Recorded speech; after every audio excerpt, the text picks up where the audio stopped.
Hello, Thomas. I'm still a bit ill, so apologies in advance. But first, I would like to congratulate you on making such a great video. It was actually really good. I really liked it. Really enjoyed. I was very proud because it was the first video I've ever seen of you where I've like, yes, he's got it. He's got the video thing. I'm recording today from my bedroom, which you can kind of see. That's my bed. It's quite nice actually.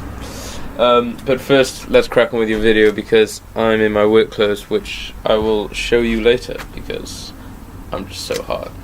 We're very aware that what we are doing, or what we have been doing, is wrong, so we are trying to improve it. However, of course, there are massive improvements to be made. There are always improvements to be made.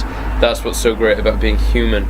We never ever sit there and be like, yeah, this is quite comfortable, I think would be quite good like this.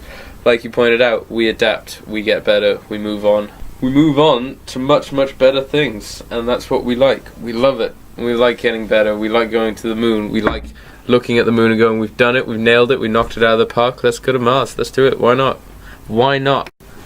Sorry, I'm getting really excited about being human, so yeah, it's great. You're right, animals are very important fact, and so are dinosaurs, and so are we. Granted, we don't have a failsafe, not on any level, pretty much. I mean, once this planet's gone at the minute, then it's kind of gone. So we shouldn't really use a failsafe. Even if we had a failsafe, that doesn't give us an excuse to do what we're doing. What we should do is rethink and replan. Just fix the problems, or try to repair at least the damage that we've already done. However, I don't think that the damage we've done currently is the end. For example, if we carried on our ways and, you know, we went back to how we were in the 90s and early 21st century, very early 21st century, we would make the planet uninhabitable. Not killing. We wouldn't be killing the planet. We would just make it uninhabitable. I mean, the way we could kill it is if we got rid of the ozone layer completely, and like the magnetic field, and you know, if we made the atmosphere completely unlivable. But for that to happen, we would have to carry on living how we are doing, way beyond the point of us being able to live on this planet. So we would have to get to the point where we can no longer live, and then keep doing it even though we can no longer live. I think from the point where humans would be dead, this planet could regenerate and regrow into dinosaurs, better life, I don't know. I understand you are trying to take the counter, opinion, which is great. I love you for it. However, I know you will not be able to sit there and promote a cull because we both know that the general mass genocides, like you pointed out, are not really a good thing.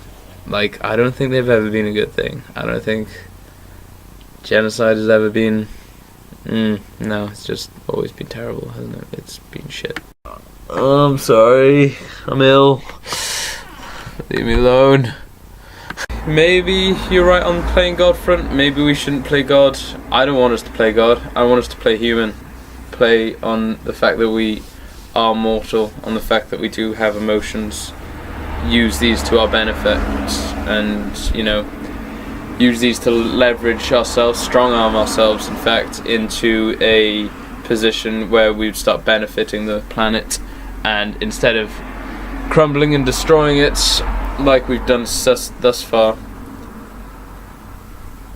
maybe help it out a bit, because I think it's about time that we return the favour.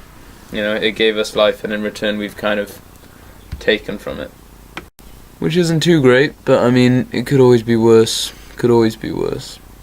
I'm not saying that we should suddenly, stop everyone from driving cars and stop all plane travel and stop power plants, etc., and put millions and millions and millions of people out of jobs, and then people will starve, and then there'll be a general genocide for that way. What I'm simply saying is that we should definitely educate people more. Obviously, I am very aware that you can't just say stuff like that. Well, you can say stuff like that. You can say whatever you like. I'm not going to be too fussed. But it is much harder to actually enforce things like that. And, once everyone's agreed that that is what to do, it becomes much harder The hardest point in a revolution is never the revolution, it's the part after the revolution, because that is when it actually starts. Up to that point, it's just a lot of shouting, a lot of grunting, a lot of disagreeing, agreeing, and a lot of compromise. So that's my video all done and wrapped up. I'll quickly upload it to make sure that we're back on the same path. I'll see your video tomorrow. I will get a question ready for Monday. Hope you're happy. You still have not convinced me that a culling of the human race would be a good thing. Frankly, if you had, I would be concerned for myself. However, before I leave, I want you to respond to a question that I have for you for this one. Smash or pass, Tom? Smash or pass?